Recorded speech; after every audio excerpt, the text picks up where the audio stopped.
Caroline, for your wonderful introduction. I only hope I can live up to your kind and positive words.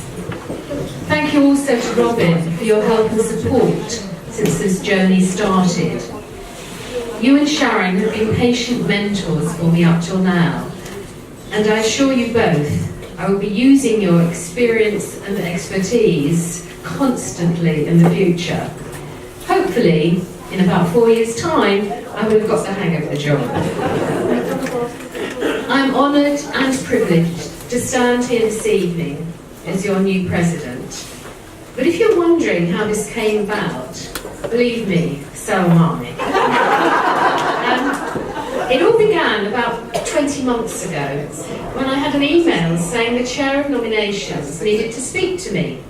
I panicked. At the time I was checked the status of women and had not been very active at that moment in time. I was sure she was going to call me and complain that I was not fulfilling my role properly. When the call came, I was surprised and amazed to hear that my name had been put forward as possibly the next president of ICJW. The idea had never occurred to me, as I'm sure no one wakes up one morning thinking, I would like to be president of ICJW. And I would say here, if you do, please let me know, and we'll keep you in mind for 4 years' time. Having recovered my composure, naturally I asked for time to consider this proposal and the impact any decision would have on my family. Initially, I just involved my husband Peter and my children. Those of you who have met him know that Peter is very laid back and just said, why not? Then asked if he would get paid to travel the world as my platform. And did I get a clothes allowance? I soon put him right about the financial position of ICJW, explaining that the next 4 years would probably have a greater impact on our finances than those of ICJW. My children were curious and impressed. I should point out at this moment that they are all adults with their own homes.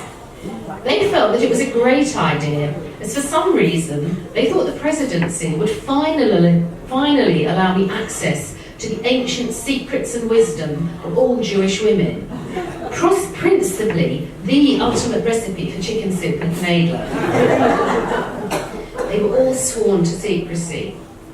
Later, when the nomination had become formalised and proposed, I began to feel I could tell a few more people. As Peter and I are both only children, our wider family is just limited to a few cousins. They were interested, but not very impressed. Except for those in the USA and Australia who were quite excited. I felt quite embarrassed telling friends, as it is not a topic that comes up naturally in conversation. And their reactions depended on whether they were involved with the League of Jewish Women, the UK affiliate of ICJW, or not. League members were supportive, but somehow assumed that in future all meetings and conferences would take place at our office in London. A little education was necessary on the I, international. They already understood the J and the W. For some reason, and I still don't remember why, I decided to tell our rabbi. He was very pleased and decided to ask me to speak about ICJW at a new innovation, a Friday night chicken soup kiddish which was being planned. I don't go to shul on Friday night and thought no one else would come. So I sent a 3-line whip to all my children to swell the numbers. But it was packed, and many in our congregation now know all about ICJW. Because we were away for 3 weeks, I had to take leave from my teaching commitments and explained to a colleague that I would be away in Australia. She asked why, and I told her I was going to a convention. Was this for work? That's what we usually do. No, it was for ICJW, and I would be installed as president during this time. Wow, she remarked, and calling in other colleagues, none of whom is Jewish, announced, Penny is going to be the most important Jewish woman in the world.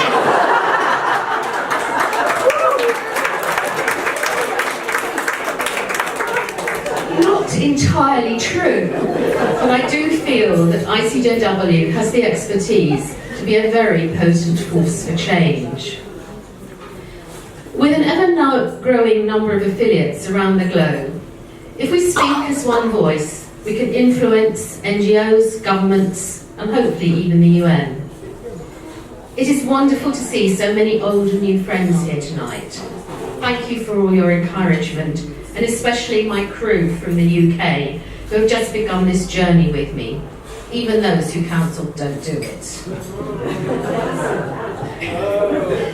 It is comforting to know that I have your support and that I can call on any of you at any time for advice, and I promise to avoid the middle of the night. But do remember, I am now an important person. Due a little respect. No way. You see what I have to put up with? The next 4 years will bring great changes to the world, hopefully for good. And I'm confident that with your help, ICJW will be at the forefront of these, particularly those affecting women. So we have I for international. We are truly representative of all corners of the globe. C for council. I promise to listen to your concerns and hear them and make sure that we act in consensus. I may be the president, but only by virtue of counsel from council. J for Jewish. Our concern for all things Jewish will be paramount. I could not, Israel, Kashrut, Brit Mila, will exercise our little grey cells. And finally, W for women, our primary area of concern, where we can challenge the narrative. Over the past few days, we have learnt a lot, renewed old friendships, and cemented new ones. Let us hope that we can all work together towards an exciting future. In next week's Sedra, Bahalatacha, we learn that lighting up another means helping to ignite his or her abilities by appreciating their unique role and mission in this world. I hope that you will all expand your role and sphere of influence through your work with ICJW.